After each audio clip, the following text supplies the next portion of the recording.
सदिश होता क्या है? दो क्वांटिटी, जितने भी आप फिजिक्स पढ़ते हैं, तो फिजिक्स का नॉर्मल, फिजिक्स से बाहर निकल जाइए, कोई जरूरी नहीं कि फिजिक्स को भूल जाइए, फिजिक्स में जो पढ़े उस वेक्टर को भूल जाइए, उससे कोई लेना देना हम लोगों को नहीं है। वहां हम लोग वेक्टर क्वांटिटी के बारे में जानते हैं, यहाँ वेक्टर अलजेब्रा के बारे में जानते हैं। ठीक है, इसी अलजेब्रा का थोड़ा बहुत वहां यूज किया जाता है।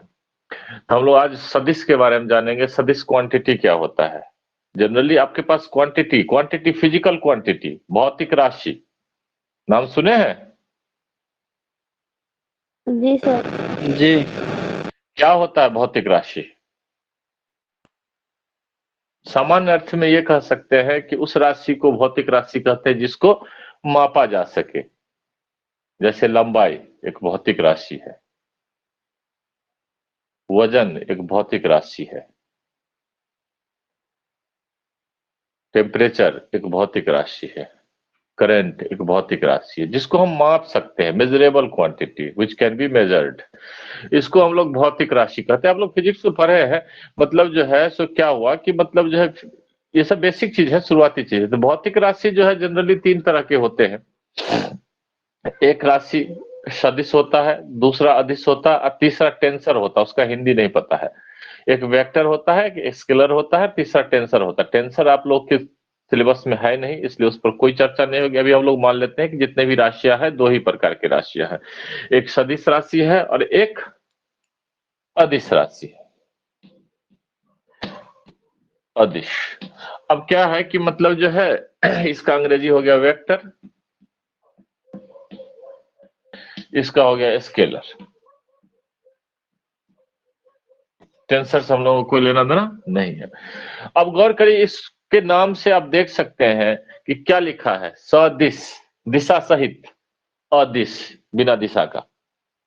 तो ऐसे फिजिकल क्वांटिटी, अब आपको कहता है कि मतलब जो है सो 2 केजी आलू ले आओ, मान लो, या 2 केजी आलू दो।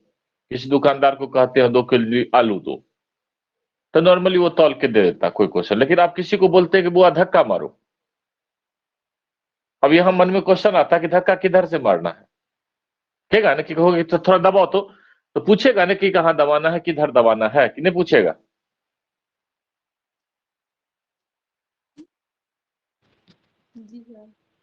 जी सर। यदि आप कहते हैं किसी को, सपोज करें किसी छोटे बच्चे को कहते बुआ रे थोड़ा दबाओ तो, और उसको कहे हैं बाह दबाने के लिए, पैर पर दबाने के लिए, पैर की तरफ दबाना है, हाथ की तरफ दबाना, वो गला के पर आके दबा देगा, यदि उसको हम दिशा नहीं देंगे तो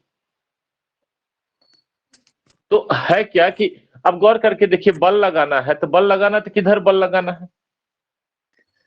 यदि किसी को बल लगाने की बात करते हैं तो उसको, उसके लिए एक जो है दिशा देना जरूरी है, उस जगह ये बताना होगा कि किधर बल लगाना है। लेकिन हम जो है 1 केजी आलू तोलना है तो उसके लिए बल लगाने की जरूरत नहीं होगी। आप जो है उसमें दिशा की जरूरत नहीं होगी। आप यदि किसी को बोलते हो कि इस बोर्ड की लंबाई नापो, तो आप चाहे इधर से नापे चाहे इधर से नापे, इसकी दूरी जो है, या एक लड़का जो है यहाँ से जो है निकल के 10 लाख चौक पर गया है, उससे पूछे कि मतलब ये कितना दूरी तय किया है, तो दूरी यहाँ से 10 लाख चौक तक नापे, या 10 लाख चौक से इधर नापे, या 20 से आधा नाप लिया, उधर आधा नाप लिया, दोनों को जोड़ दे। गौर करें, तो वहां ये मायने नहीं रखता। लेकिन हम यदि ये पूछते हैं कि वो जो है इस जगह से विस्थापित होकर कहाँ गया है, तो फिर वहां एक दिशा दिखाना होगा, इस जगह से नॉर्थ ईस्ट फला चिल्ला हेन दिशा भी बताना पड़ेगा कि इस जगह से 10 लाख जो है दक्षिण की तरफ है, तो दक्षिण की तरफ इतना किलोमीटर गया है या इतना मीटर गया है। गौर करिए, ये विस्थापित हुआ। विस्थापित मतलब जगह से, एक जगह से हट के दूसरी जगह स्थापित हो गया, ये विस्थापन है। तो विस्थापन मतलब जगह को बदलना। वो किधर से गया, किधर से घूम गया, उससे कोई मतलब नहीं, कि विस्थापित हुआ। वो दिशा, जो वो स्थापना जहां है, उस स्थापन से जो है वो अपनी स्थिति को जो है चेंज कर लिया। तो स्थिति का चेंज होना, वो हमको बताना होगा कि यहाँ से पूरब जाना है, कि कहोगे तुम यहाँ से, किसी को बोलते हैं कि यहाँ से विस्थापित हो जाइए, तो कहाँ किधर विस्थापित होना है, एक दिशा का जरूरत पड़ता है। तो इस तरह के दो क्वांटिटीज आते हैं आपके सामने, जिसके पास जो है जिसको फुल्ली एक्सप्रेस करने के लिए आपको दिशा को साथ में रखना ही होता, बिना दिशा के हम उसको एक्सप्रेस नहीं कर सकते। जैसे बल लगाना, त्वरण, वर्क करें, बल लगाना, एक बल सबसे मेन मतलब वो वर्निंग एग्जांपल है बल लगाना। बल जो है जिसमें बिना दिशा का नहीं बता सकते हैं। क्योंकि जो है बल लगाना, किसी आदमी पहाड़ के चोटी पर खड़ा है, उस पर बल लगाना है, मतलब खींचना भी बल है और धक्का देना भी बल है। यदि उसको हम खींच लेते हैं, गौर करिए, खींच लेते हैं तो बदे छत के किनारे खड़ा है वो, उसको जो है सब अपने तरफ लटक रहा है, उसको हम खींच लेते हैं, बल लगाते हैं, इधर खींचते हैं तो ऊपर आ जाता है, थोड़ा सा नीचे की तरफ धकेल देते, नीचे गिर जाता, टांग हाथ टूट जाएगा या मर जाएगा। तो यहाँ बल लगा है, लेकिन यहाँ दिशा बहुत मायने रख रहा है कि यदि हम दिशा लगा के उस तरफ लगा दिए तो क्या हो जाएगा, उसकी मौत हो जाएगी, जबकि हमको बचाना है, काम उल्टा हो जाएगा। तो यहाँ दिशा जरूरी है, उसको बल लगाना है, उसको खींचना किस तरह से खींचे, किधर खींचे। तो ऐसे क्वांटिटी, ऐसी राशियां जिसको कंप्लीटली एक्सप्रेस करने के लिए, फुल्ली एक्सप्रेस करने के लिए, परिमाण परिमाण तो सबके पास होगा। यदि भौतिक राशि है तो सीधा सा भौतिक राशि का क्या होता है, भौतिक राशि का परिभाषा ही होता है जिसको मेजर किया जा सके, मेजर किया जा सके तो कुछ ना कुछ उसकी क्वांटिटी तो होगी। तो परिमाण तो सबके पास है, तो परिमाण तो है, परिमाण के साथ साथ यदि और बिना दिशा के उसको व्यक्त नहीं कर सकते हैं, दिशा होने से ही मतलब नहीं, बिना दी कर सकते हैं, तो उसको फुल्ली कंप्लीटली एक्सप्रेस हुई can be by magnitude as well as direction. गौर करिए, यदि किसी क्वांटिटी को कंप्लीटली एक्सप्रेस करने के लिए मैग्नीट्यूड के साथ साथ डायरेक्शन को भी देना पड़े, तो उस क्वांटिटी को मोटा मोटी तौर पर हम लोग सदिश राशि कहेंगे। लेकिन जिसमें सिर्फ हमको दिशा का कोई मतलब नहीं रखना है, इसमें दिशा से कोई मतलब, सिर्फ परिमाण हो यानी मैग्नीट्यूड हो, तो उसको हम लोग अदिश राशि कहेंगे। लेकिन यहाँ एक क्वेश्चन उठता है कि बच्चे, बहुत से बच्चे के मन में आता है क्वेश्चन, या कर देते हैं कि एक करंट है, ये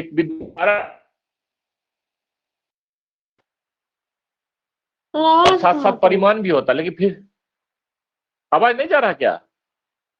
अभी आ रहा है, रुक जाता है, आप बोलते हैं। ठीक है, तो गौर करिए कि मतलब जो है, एक राशि है विद्युत धारा, उसमें दिशा भी है, परिमाण भी है, परिमाण तो होंगे ही, दिशा भी है, परिमाण भी है, लेकिन उसके बावजूद उसको हम सदिश के श्रेणी में नहीं रखते हैं।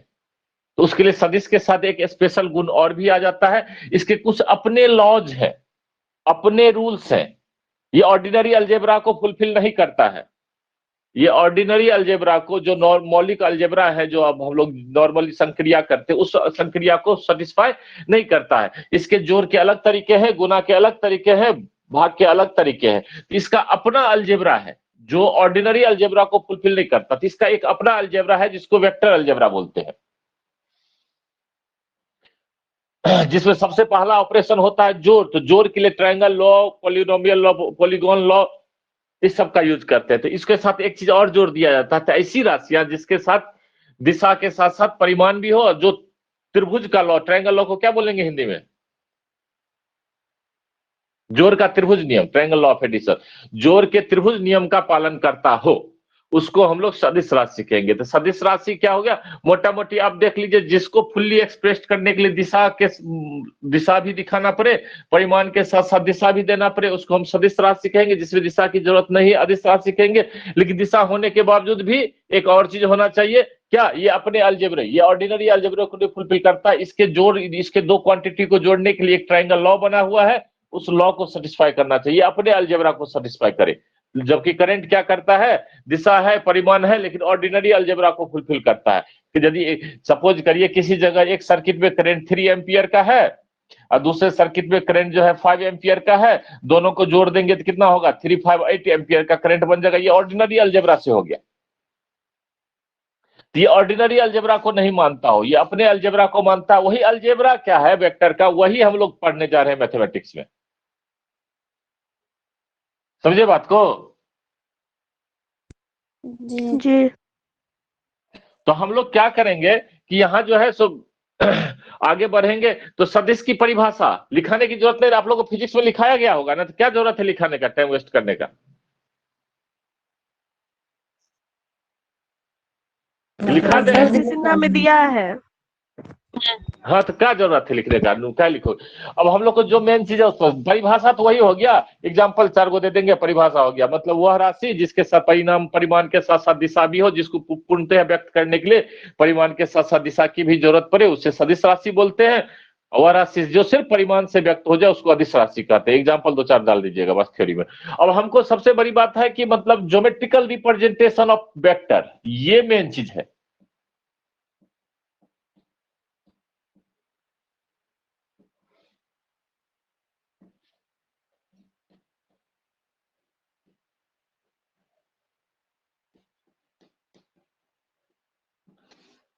ऑफ वेक्टर्स,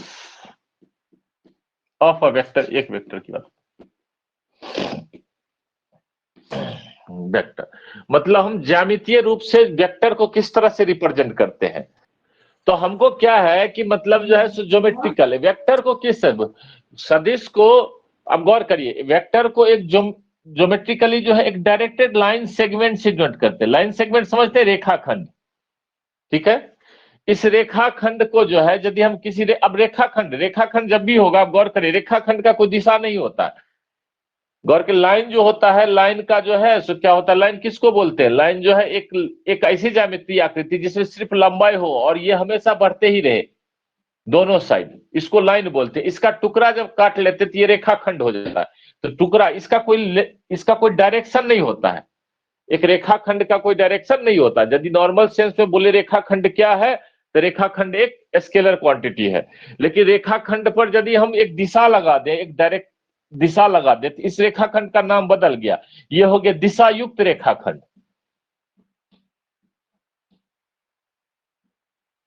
हिंदी में तो यही कहेंगे, दिशायुक्त रेखाखंड,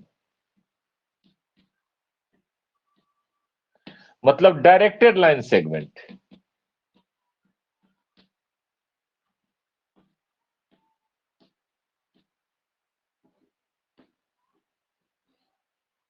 वेक्टर, एक बात याद रखिएगा, वेक्टर जितना बेहतर रहेगा 3D उतना ही आसान होगा। डायरेक्टेड लाइन सेगमेंट, इसको कहेंगे डायरेक्टेड लाइन सेगमेंट। समझ लीजिए, ये है ए से शुरू हुआ है और बी पर खत्म हो गया, लेकिन उसमें एक एरो लगा दिए हैं। अब एरो लगा देने का मतलब हो गया कि मतलब जो है इसमें दिशा लग गया, दिशा के लिए यहाँ एरो का यूज करते।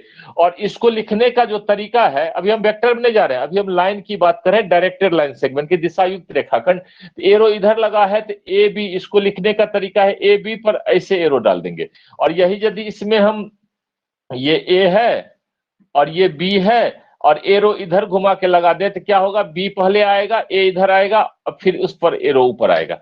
ये एक डायरेक्टेड लाइन सेगमेंट को लिखने का तरीका, ये अभी वेक्टर पर नहीं आए हैं। दिशायुक्त रेखाखंड, रेखाखंड में कोई दिशा नहीं होता, लेकिन हम उसमें क्या किए हैं, एक तीर लगा दिए हैं, जिससे ये बन गया है दिशायुक्त। ये दिशायुक्त रेखाखंड। तो सदिश राशि को ज्यामितीय रूप से हम व्यक्त करने के लिए किसका प्रयोग करते हैं, दिशायुक्त रेखाखंड का। समझे? जी सर।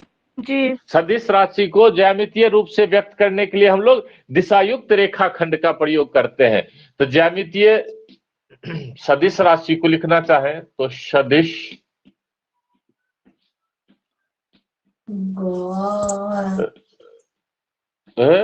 वाह रे वाह, गाना एगो कोनो बढ़िया गाना।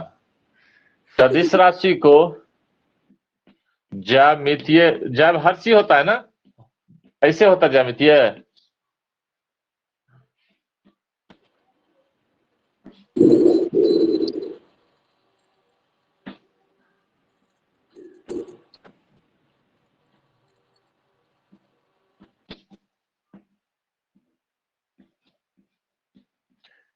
दिशायुक्त रेखाखंड का प्रयोग किया जाता है, दिशायुक्त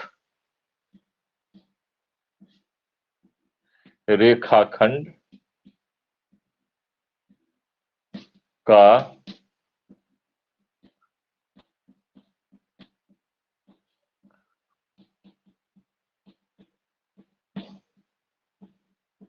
जाता है। मतलब अब देख लीजिए, ये जो सदिश राशि है, अब क्या होगा कि कहीं बल लग रहा है, गौर करिए, कहीं बल लग रहा है, तो बल लग रहा है तो उसका जो है एक डायग्राम बना के देंगे आप। तो कैसे देंगे, बल को किस चीज से निरूपित करेंगे, तो जितनी भी सदिश राशियां हैं उसको जो है एक रेखाखंड से डिनोट किया गया है, उसमें डायरेक्शन डाल के, डायरेक्टेड लाइन सेगमेंट से, जिसमें लंबाई उसके परिमाण को डिनोट करता है और तीर जो है उसके दिशा को डिनोट करता है। समझ रहे हैं? तो वेक्टर का सीधा मतलब हो गया एक डायरेक्टेड लाइन सेगमेंट। अब एक बात याद रखिए, वेक्टर जब भी बोले तो बल और आघूर्ण पर घूमने की जरूरत नहीं है। वेक्टर का मतलब समझना है एक दिशायुक्त रेखाखंड। यानी आप सीधा याद रखिए कि वेक्टर और दिशायुक्त रेखाखंड दोनों एक ही चीज है, कोई अंतर नहीं है। यानी सदिश बोलने का सीधा सा मतलब होता है, सदिश जो है, सदिश क्या है, एक दिशायुक्त रेखाखंड है। और दिशायुक्त रेखाखंड क्या है, सदिश है, दिशायुक्त रेखाखंड।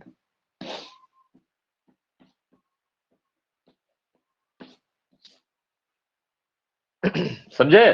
तो सदिश का सीधा सा मतलब हो गया। अब उसको क्या समझना, सदिश मीन्स एक रेखाखंड जिसके साथ दिशा इन्वॉल्व हो, जिसके साथ दिशा दिया होगा, यानी दिशा युक्त, डायरेक्टेड लाइन सेगमेंट। क्लियर? जी सर। हाँ, सदिश का सीधा मतलब समझना है। अब सदिश में आप लोग घूमने लगिएगा, फोर्स, मोमेंटम, फलना चिल्ला, हेन टेन, उस पर नहीं जाना है। सीधा याद रखिए, सदिश है मतलब एक रेखाखंड है, कहीं बल लग रहा है, उसको बल को बदल दिए रेखाखंड में। अब रेखाखंड आप इसको ज्यामितीय रूप से कैलकुलेशन करेंगे, जो ये रिजल्ट देगा वही रिजल्ट वहां भी होगा। ये ज्योमेट्रिकली इसको जो है प्लॉट किया है, जिससे कैलकुलेशन आसान हो। तो चलिए आपको हम दिखाते हैं दिशायुक्त। सदिश का मतलब दिशायुक्त रेखाखंड। अब यदि रेखाखंड है, दिशायुक्त रेखाखंड को सदिश बोलते हैं, तब रेखाखंड तो कहीं ना कहीं से लाया गया। तो एक सदिश के लिए तीन चीज बहुत इंपॉर्टेंट है। एक सदिश को पूर्णतया व्यक्त करने के लिए तीन चीज चाहिए। पहला चीज, वह लाइन जिसका ये रेखाखंड पार्ट हो। एक लाइन चाहिए, रेखा जिसका ये पार्ट हो, उसको हम सपोर्ट बोलते हैं। क्या बोलते हैं? सपोर्ट। अरे रेखा जो है, सो रेखाखंड अपने आप तो नहीं आ गया होगा, किसी न किसी रेखा से काटा गया होगा कि नहीं काटा गया होगा? जी जी तो उस रेखा को जिस रेखा से, इसको आप कहिएगा कि हम किसी रेखा से काट लेंगे, नहीं। अब जो है आपके सामने 10वीं पर है, x प्लस वाई प्लस 5 बराबर 0, ये एक अलग रेखा है।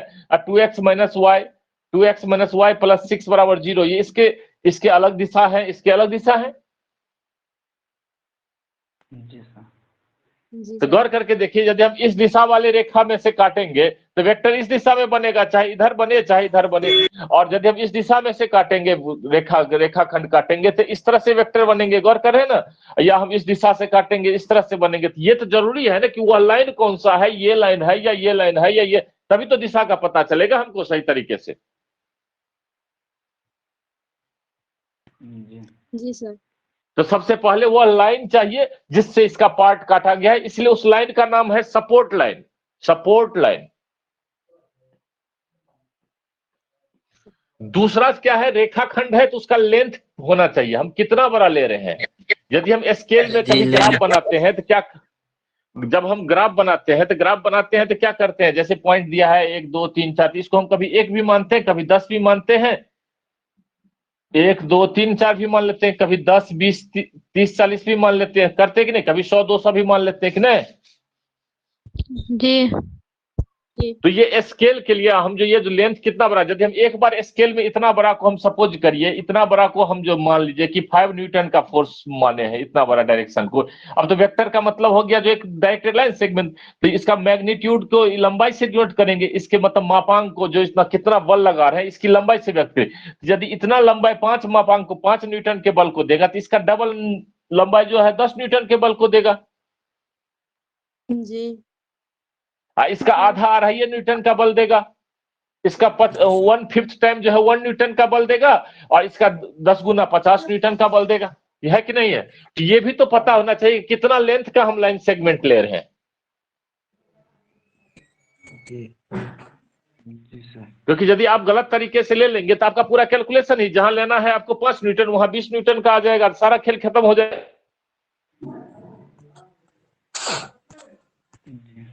वो लेंथ कितना बड़ा हमको लेना है, ये 2 चीज हो गया। और तीसरा एक चीज और होता है जिसको हम सेंस के नाम से जानते हैं। 1-2 दिन भाषणे चलेगा, याद रखना दिमाग खोल के।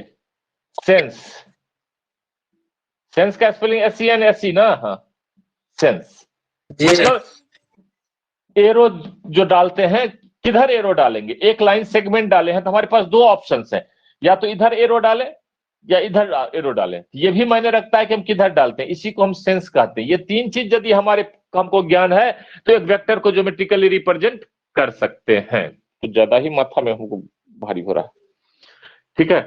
यदि हम ये इस 3 चीज को जानते हैं, सपोर्ट लाइन, एक वेक्टर को ज्योमेट्रिकली कंप्लीटली रिप्रेजेंट करने के लिए 3 चीज की जरूरत पड़ेगी। पहला support line, of which the vector is a part, the line segment is a part, जिस रेखा से हम काटेंगे उसको सपोर्ट लाइन कहेंगे। दूसरा क्या करेंगे, कितना बड़ा हम लाइन सेगमेंट लेंगे ये मायने रखिएगा, क्योंकि ये मापांक को दिखाएगा। और तीसरा दिशा देना होगा, तीर देना होगा कि किधर लगा रहे हैं, इधर वेक्टर जो है इस दिशा में है या इस दिशा में है, इसके एक ही रेखाखंड के साथ दो दिशा तैयार होता है, इसलिए तीसरा भी हमको पता होना चाहिए। लगाना होगा बल इधर और लगा देंगे बल इधर, ऐसा नहीं करेंगे। ये तीन चीज हमारे पास एक वेक्टर को कंप्लीटली रिप्रेजेंट करने के लिए जरूरी है। ठीक है जी। तो हमारा कॉन्सेप्ट ये है, हमारा कॉन्सेप्ट ये बनता है कि सदिश जो होता है, सदिश जो होता है वो सदिश कैसा होता है भाई? क्या है सदिश? दिशायुक्त रेखाखंड है।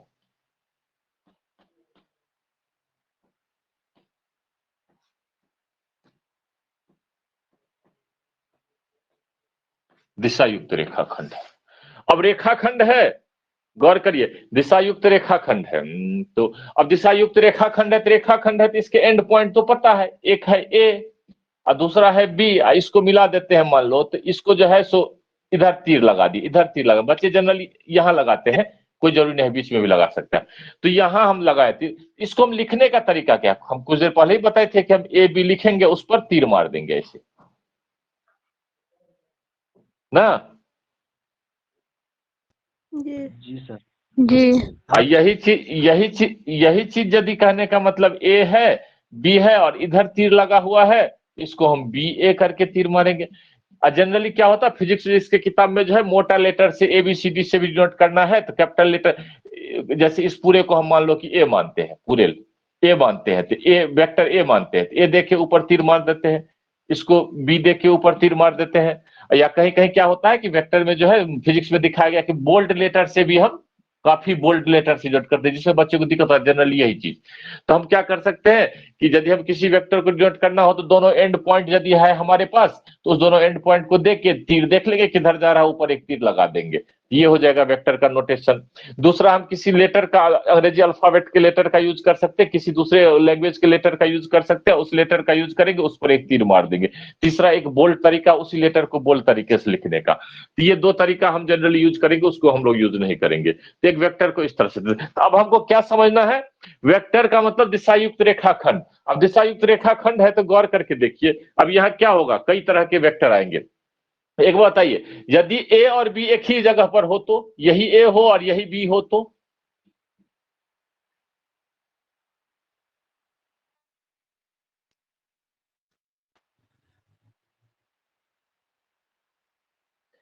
गौर करिए, यही ए हो और यही बी हो। अच्छा एक बात और बात, ये जो वेक्टर लिखेंगे, एक दिशायुक्त रेखाखंड बना रहे हैं, दिशायुक्त रेखाखंड बना रहे हैं, इसमें जो है सो यहाँ ए है और इसको बी माने, अब तीर हम लास्ट में लेके चले गए, तो इसको बोला जाता है हेड जनरली, इसको बोला जाता है टेल, पूंछ, पढ़े है ना? जी सर। जी इसको हेड, इसको टेल। वैसे हम मैथमेटिकल लैंग्वेज में बोलेंगे तो ये टर्मिनल एंड हो गया, टर्मिनल अंतिम बिंदु, टर्मिनल अंतिम सिरा, टर्मिनल एंड, और ये हो गया इनिशियल एंड।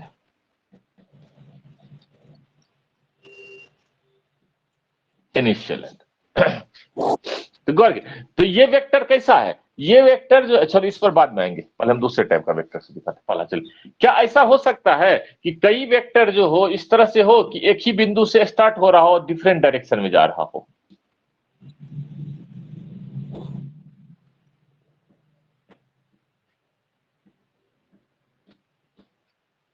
हो सकता है ऐसा? जी रेखाखंड है, रेखाखंड है सारे, जब रेखाखंड है और डायरेक्शन लगा हुआ है तो वो वेक्टर है, सीधा याद रखिए, रेखाखंड है डायरेक्शन लगा हुआ है वेक्टर है, ये सारे वेक्टर। लेकिन है कौन सा वेक्टर? गौर करिए, जिसका शुरुआती टर्मिनल इनिशियल एंड जो है एक ही साथ है, अंतिम अलग अलग है, इसको बोलेंगे को इनिशियल वेक्टर्स, को इनिशियल वेक्टर।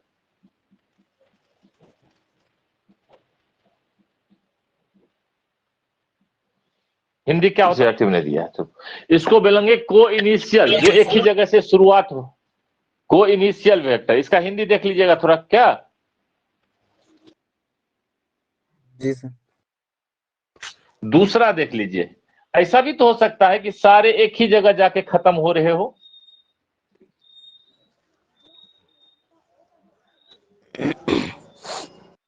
ना? तो इस तरह के जो वेक्टर, सब में तीर लगा हुआ है, इस तरह के जो वेक्टर है जो ए से ओ पर खत्म हुआ, बी से भी ओ पर, सी से ऊपर, डी से ऊपर, इसको हम लोग बोलते हैं को टर्मिनल, साथ साथ खत्म होने वाला। को माने साथ होता है, को टर्मिनल, को टर्मिनस भी बोल सकते हैं, OUS, को टर्मिनस भी बोल सकते हैं, बहुत जगह टर्मिनल भी होगा, को टर्मिनल वेक्टर्स। तो वो वेक्टर, गौर करिए, जो वेक्टर एक ही बिंदु से निकल रहे हो, जिसका इनिशियल एंड यानी सबका जिसका टेल पूंछ जो है एक ही साथ हो, एक ही बिंदु पर हो, उसको हम लोग क्या बोलेंगे, को इनिशियल वेक्टर। और जिसके हेड यानी हेड को क्या बोलते हैं, शिर बोलते हैं, क्या शिर, जी जी शिर। तो शिर यदि एक जगह हो तो उसको को टर्मिनस वेक्टर बोलेंगे। सर ठीक है, को बोलिए।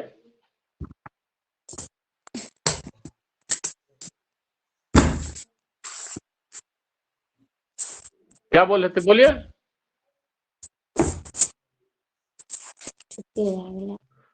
को टर्मिनस लिखे हैं, वेक्टर। इसको क्या बोलेंगे, प्रारंभिक, प्रारंभिक वेक्टर। हाँ, सह प्रारंभिक, गुड, सह प्रारंभिक, सह प्रारंभिक, साथ साथ प्रारंभ होने वाला। अब देखिए प्रारंभ, इतना छोटा छोटा बात सब आदत नहीं है ना। इसका क्या होगा, सह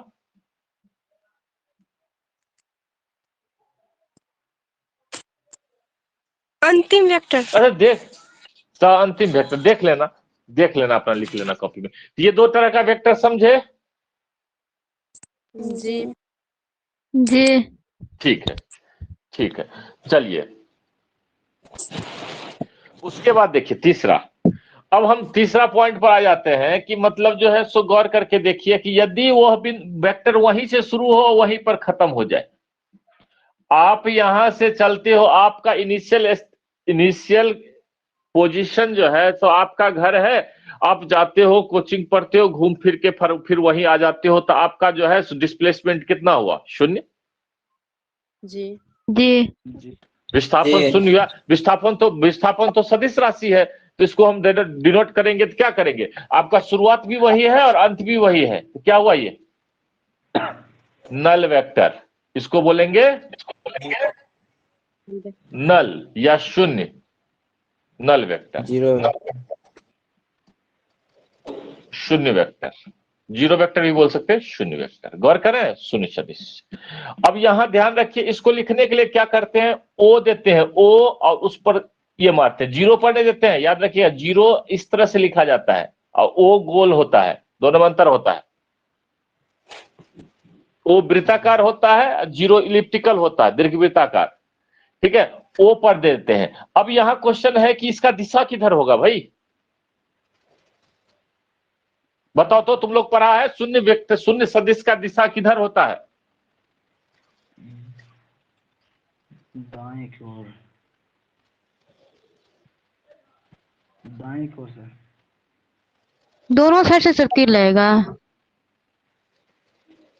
तो इसका कोई दिशा नहीं होता निश्चित।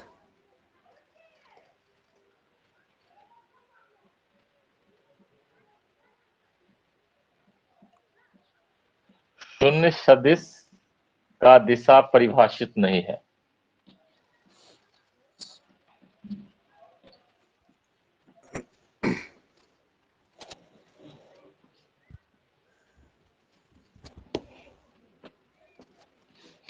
शून्य सदिश का दिशा परिभाषित नहीं है। ठीक है, चलिए अब चलिए तीसरे टाइप का चीज, तीसरे टाइप का वेक्टर को पहचान रहे हैं। अभी हम कुछ नहीं कर रहे हैं, हम लोग सिर्फ पहचानने की कोशिश कर रहे हैं डिफरेंट टाइप के वेक्टर। अब गौर करके देखिए कि हमारे पास दो तरह के वेक्टर आएंगे। एक फ्री वेक्टर, हमारे सिलेबस में जो वेक्टर का जब स्टडी करते हैं, पूरे वेक्टर एनालिसिस पर पहुंचते हैं, दो तरह के वेक्टर आते हैं। एक आते हैं आपका फ्री वेक्टर और दूसरा आता लोकलाइज्ड।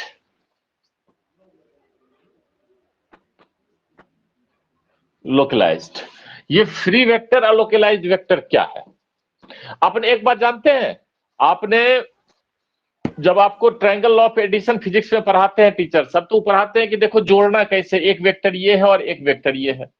हम क्या करेंगे, इसको उठा के इस जगह पर रखेंगे, इसको उठा के इस जगह पर रखिए, ये आया और फिर इसको मिला दिए, ये ए हुआ, ये बी हुआ, तो ये ए प्लस बी हो गया ना। पढ़ते हैं ना? जी सर जी। जी तो हम जो इसको उठा के यहां से यहां कर रहे हैं, तो उठा के क्यों करें हम? क्वेश्चन है कि मैथमेटिक्स में या साइंस में कोई भी चीज अपने मर्जी से नहीं होता है। ये उठा के जो करते हैं उसका रीजन होना चाहिए। हम क्या इसको उठा के यहां से यहां कर सकते हैं? क्वेश्चन है कि क्या हम इसको उठा के यहां से यहां कर सकते हैं? यदि ये किसी लाइन का पार्ट है, गौर करके देखिए, यदि किसी लाइन का पार्ट है, यदि ये x प्लस वाई बराबर 5 का पार्ट है, ये लाइन जो है सो ये है, ये लाइन जो है ये 50 और ये है 05।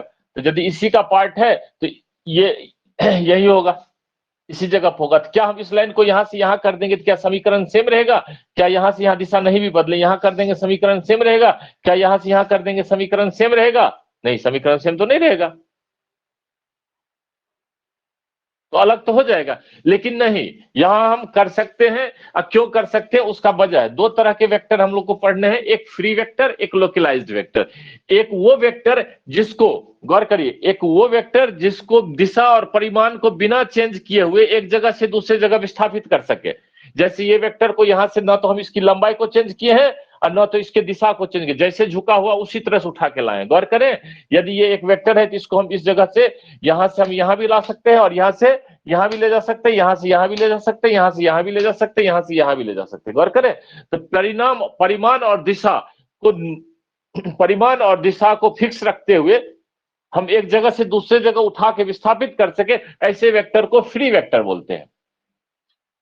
और यही वजह है कि आपके सिलेबस में जितना भी पढ़ाई होता है फ्री वेक्टर पढ़ाई होता है, इसलिए हम इसको उठा के यहां से यहां कर देते हैं। दूसरा होता है लोकलाइज्ड वेक्टर। लोकलाइज्ड वेक्टर का मतलब होता है जो एक पर्टिकुलर फिक्स पॉइंट से पास कर रहा हो, उसको नहीं हटा सकते हैं। वहां ये एक पर्टिकुलर फिक्स पॉइंट से पास कर रहा हो, वो बता देगा उसी बिंदु से जाएगा। अब वो बिंदु तो उठ के जाएगा, वो मूल बिंदु से जाने वाला वेक्टर है, क्लियर कर देगा ये मूल बिंदु से ही गुजरेगा। अब गौर करो, मूल बिंदु से ही गुजरेगा तो उसको उठा के दूसरी जगह नहीं ले जा सकते हम। तो ये जो है लोकलाइज, आपके सिलेबस में इसकी चर्चा नहीं है, इसलिए इसको साइड कर देते हैं। आपके सिलेबस में फ्री वेक्टर जब तक कहा नहीं जाए तब तक फ्री वेक्टर है, हम उठा के यहां से वहां, वहां से वहां बिना परिमाण और दिशा को चेंज करते हुए कर सकते हैं, क्योंकि ये फ्री वेक्टर है। तो फ्री वेक्टर और लोकलाइज, दो तरह के वेक्टर हमारे सिलेबस में सिर्फ फ्री वेक्टर है, जिसको हम एक जगह से उठा के दूसरे जगह पर कर सकते हैं। समझ में आया? जी अब हमारे सामने, हाँ, अब हमारे सामने है कि हम क्या करते हैं। गौर करके देखिए, कुछ वेक्टर्स बना रहे हैं। अभी कुछ वेक्टर्स बनाने से पहले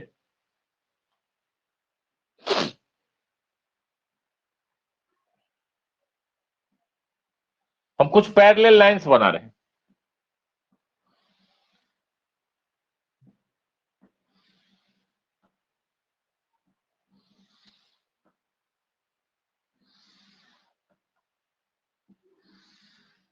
चलिए, अब क्या करते हैं, इसमें से एक वेक्टर यहां से काट लेते हैं, दूसरा वेक्टर यहां से काट ले, दूसरे में ये वेक्टर काट लेते हैं, तीसरे में हम यहां वेक्टर काट लेते हैं,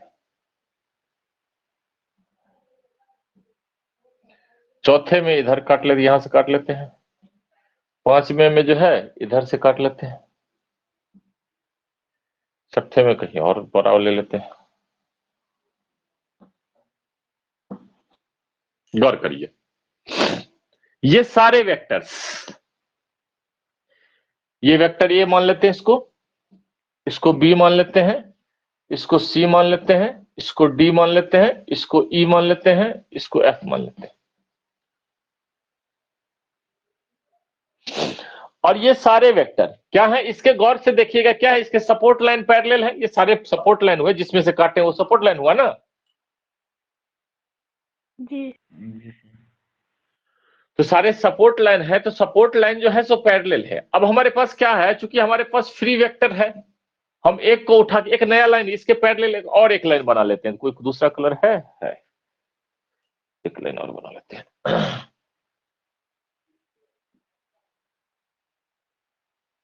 ये एक नया लाइन बनाए जो सभी के पैरेलल है, सभी पैरेलल है, तो पैरेलल एक के पैरेलल हुआ तो सबके हो गया। हाँ, एक चीज बताइए, क्या जब हम बिना दिशा और मैग्नीट्यूड चेंज किए हुए हम इसको उठा के कर सकते हैं, तो इसको उठा के यहां रखेंगे तो कैसा बनेगा? ये बना ना। जी जी इसको उठा के यहां ले जाएंगे तो ये बना। इसको उठा के वहां ले जाएंगे तो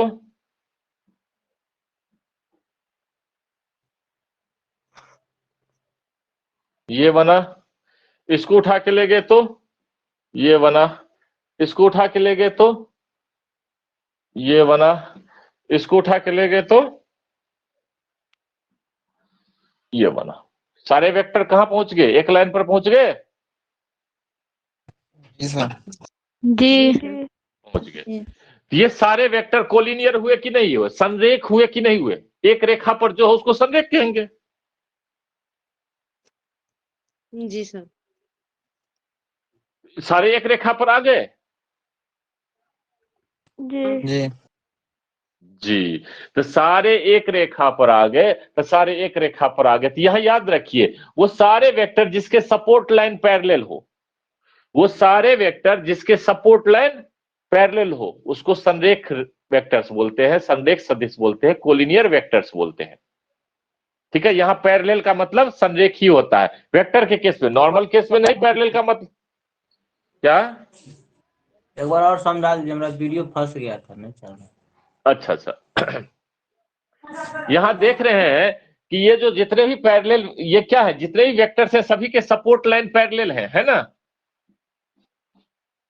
जी सपोर्ट लाइन जो है सब पैरेलल है। तो हम चूंकि फ्री वेक्टर के सिलेबस में है, अभी जो हम लोग पढ़ रहे हैं फ्री वेक्टर के सिलेबस में है, तो हम लोग क्या करेंगे कि वेक्टर को जो है सारे वेक्टर्स को उठा के जो है एक जगह ला सकते हैं। हम एक नया लाइन बनाए जिस पर से वेक्टर ने लिया, अब इसको उठा के यहाँ रख दिए, इसको उठा के यहाँ रख दिए, इसको क्योंकि ले जा सकते हैं बिना दिशा और परिणाम को चेंज किए हुए, क्योंकि समांतर है तो सीधा इस पर फिट बैठ जाएगा। जी तो सारे वेक्टर्स एक लाइन पर आ गए कि नहीं आ गए?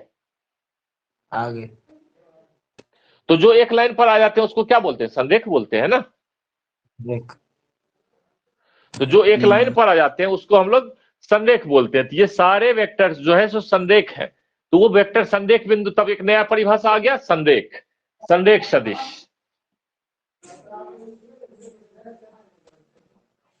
संरेख यानी कोलिनियर।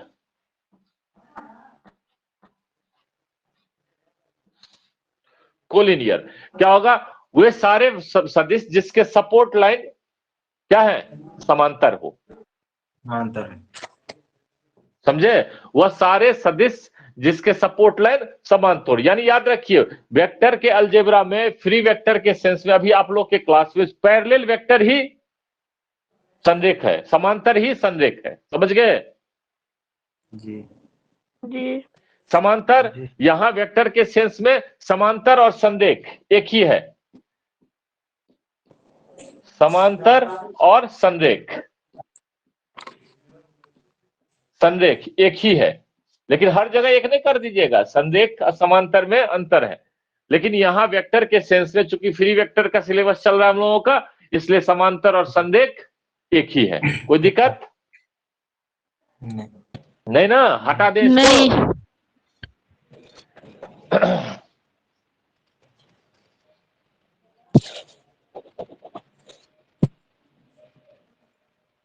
अब चलिए, तो क्या होगा? दो वेक्टर समांतर हो या संरेख हो, एक ही लाइन हुआ, तो दो वेक्टर संरेख होंगे यदि उसके सपोर्ट लाइन क्या होंगे? समांतर होंगे, यही ना?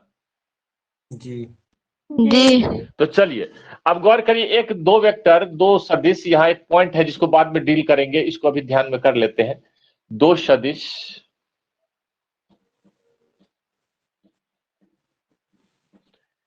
ए तथा बी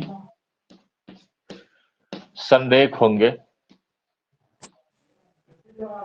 संरेख, संरेख मतलब संरेख, या ए पैरेलल टू बी भी लिख सकते हैं इसको, ठीक है, या करके लिख देते हैं, या ए पैरेलल टू बी होंगे यदि, ये फॉर्मूला हम बाद में डिराइव करेंगे, ए वेक्टर ए बराबर लैम्डा वेक्टर बी, ये पढ़े होंगे फिजिक्स में, फॉर सम स्केलर।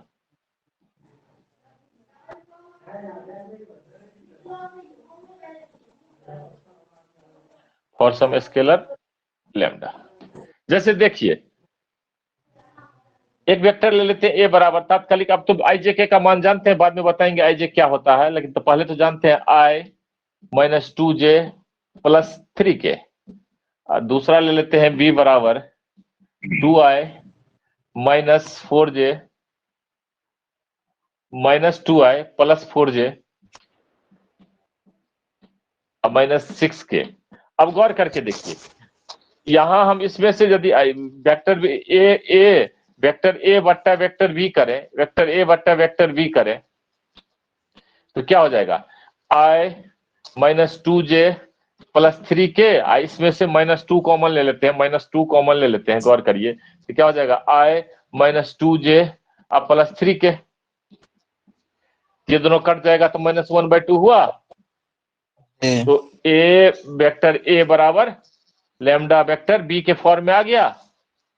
तो इस तरह के वेक्टर जो है सो क्या कहलाते हैं, संरेख। संरेख होने का कंडीशन है, दो वेक्टर को संरेख दिखाना है, समांतर दिखाना है, तो पहला वेक्टर को दूसरे वेक्टर से भाग दो, यदि कोई स्केलर आ जाता है तो वो संरेख है, और यदि नहीं आता तो संरेख या समांतर नहीं है। इसको हम बाद में आगे जाकर और भी डील करेंगे, तो देखेंगे कि वेक्टर का जो है कंपोनेंट स्केलर कंपोनेंट समानुपाती होता है। अभी तात्कालिक यही रखिए, हटा दें इसको। जी।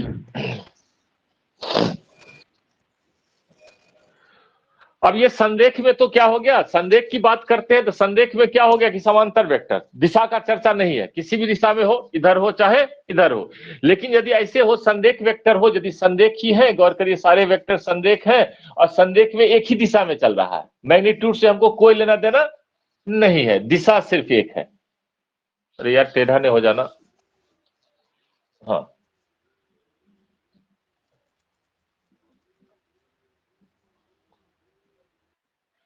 ये सारे वेक्टर देख रहे हैं एक ही दिशा में जा रहे हैं, सारे के सारे संरेख है चूंकि समांतर है।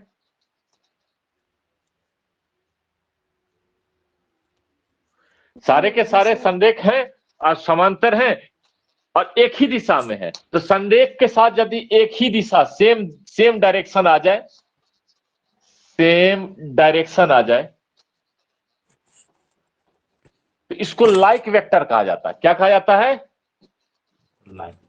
लाइक। हिंदी में क्या बोलते हैं बेटा, समान। नहीं समान नहीं, समान माने बराबर होता है, लाइक का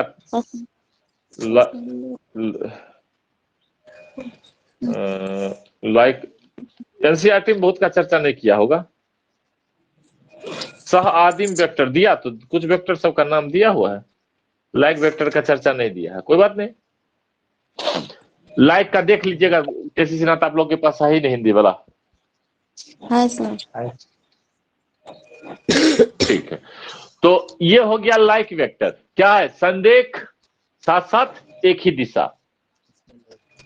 तो मोटा मोटी जब ये एक ही दिशा होगा तो संरेख हो ही जाएगा, इसलिए संरेख को क्या करते हैं, हटा भी देते हैं। तो ये बोल सकते हैं कि वो सारे वेक्टर जो एक ही दिशा में जा रहे हो उसके मैग्नीट्यूड से यानी परिमाण से हमको कोई लेना देना नहीं है। ऐसे वेक्टर को हम लोग क्या बोलेंगे, लाइक वेक्टर बोलेंगे। ठीक है, यहां हमको क्या करना, लाइक में जो है, लाइक में क्या है, केवल सेम दिशा है, दिशा सेम है, दिशा जो है, दिशा सेम है, दिशा सेम है और मैग्नीट्यूड क्या है मैग्नीट्यूड से कोई लेना देना नहीं, कोई लेना देना नहीं है हमको, कोई लेना देना नहीं है। समझ में आया? जी। हाँ, इसके हमको मैग्नीट्यूड से कोई लेना, सिर्फ दिशा हो। लेकिन यदि अपोजिट दिशा में हो, दो वेक्टर जो है ऐसे हो कि एक इधर जा रहा हो तो एक जस्ट अपोजिट दिशा में जा रहा हो, गौर करिए, एक इधर जा रहा है दूसरा इधर जा रहा है, तो इसको बोलते हैं अनलाइक। ये भी संरेखीय होंगे।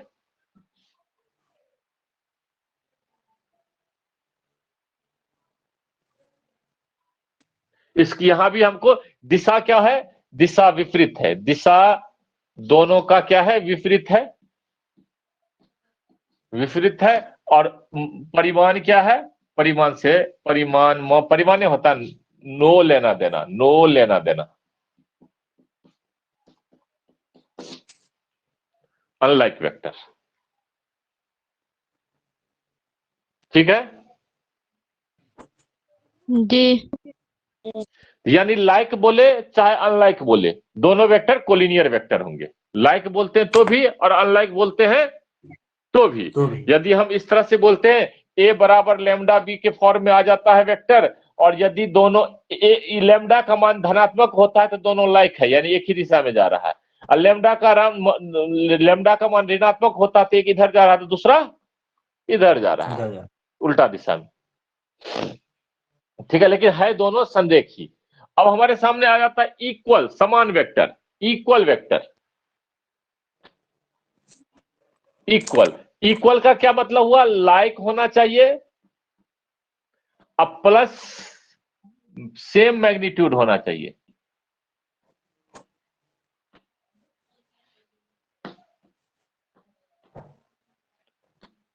समझ रहे बात को, यानी दिशा और परिमाण दोनों समान होना चाहिए, दिशा भी समान हो, दिशा और परिमाण, परिमाण जो है दोनों समान होना चाहिए, दोनों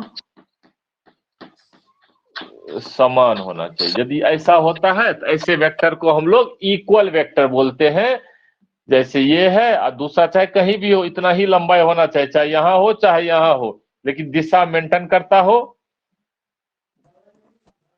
समझे, यदि ये ए वेक्टर है और ये बी वेक्टर है, दोनों का दिशा सेम है, लंबाई माप लेंगे, दोनों का लंबाई बराबर है, इसका मतलब वेक्टर ए बराबर vector B.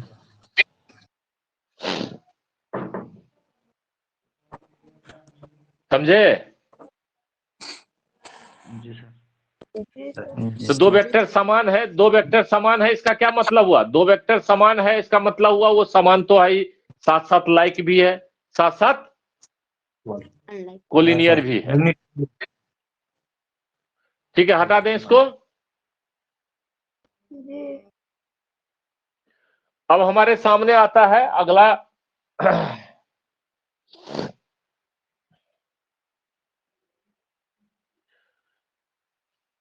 Negative, negative of a vector, किसी वेक्टर का नेगेटिव वेक्टर।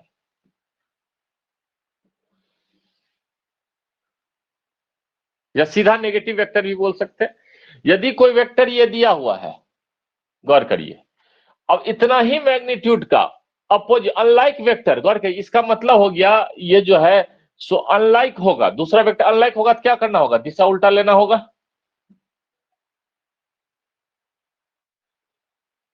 क्या जी, जी सर। या अपोजिट इस नेगेटिव ऑफ, इसको हम opposite vector, negative of vector, दोनों वेक्टर मिला देंगे तो इसको अपोजिट वेक्टर भी कहा जाएगा, विपरीत। तो लेकिन मैग्नीट्यूड दोनों का बराबर होना चाहिए। यदि ये वेक्टर ए है और ये वेक्टर बी है तो दोनों का मापांक बराबर होना चाहिए। मापांक को मॉड में डिनोट करते हैं, याद रखिएगा, मापांक बराबर होना चाहिए, लेकिन दिशा क्या होना चाहिए, दिशा जो है विपरीत होना चाहिए।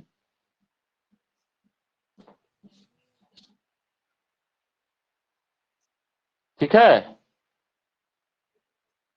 दिशा जो है विपरीत होना चाहिए और मापांक दोनों का बराबर होना चाहिए। तो ये इसका नेगेटिव हुआ, ये इसका नेगेटिव हुआ, और हम यदि ये इसका नेगेटिव है तो a इक्वल टू हम लिख सकते हैं माइनस बी, या b इक्वल टू लिख सकते हैं माइनस ए।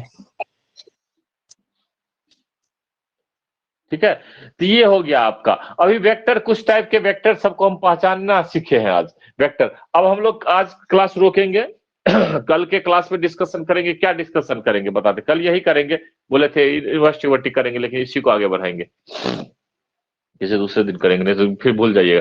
कल हम, अभी तक हम कुछ नहीं सीखे हैं, याद रखिएगा, किताब जाके पढ़िए। सिर्फ अभी तक हम लोग सिर्फ वेक्टर को देखें, वेक्टर क्या है, ज्योमेट्रिकली क्या है, हमको फिजिक्स से कोई लेना देना नहीं है। फिजिक्स में क्या है, मतलब जो ज्योमेट्री क्या है, वेक्टर का मतलब सीधा, वेक्टर दिमाग में आए तो आपके दिमाग में सीधा एक लाइन सेगमेंट आना चाहिए, दिशायुक्त लाइन सेगमेंट दिमाग में आ जाना चाहिए। वेक्टर का मतलब यही होता है, वेक्टर का मतलब यही होता है, एक दिशायुक्त। अब यहाँ दिशायुक्त लाइन सेगमेंट है, रेखाखंड है तो इसकी लंबाई होगी और दिशा होगा। ये दो चीज कैसे ज्ञात करेंगे?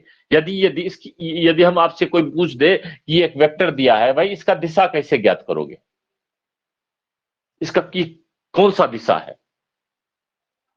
दिशा ज्ञात करने के लिए क्या कौन सी विधियां हैं? दूसरा, इसकी परिमाण की बात करते, यदि लंबाई इसके परिमाण को व्यक्त करता, परिमाण कैसे निकालेंगे? ठीक है, ये सब कल हम लोग डिस्कशन करेंगे किसी वेक्टर के दिशा और परिमाण की, इसके दिशा पर और परिमाण पर कल डिस्कशन करेंगे।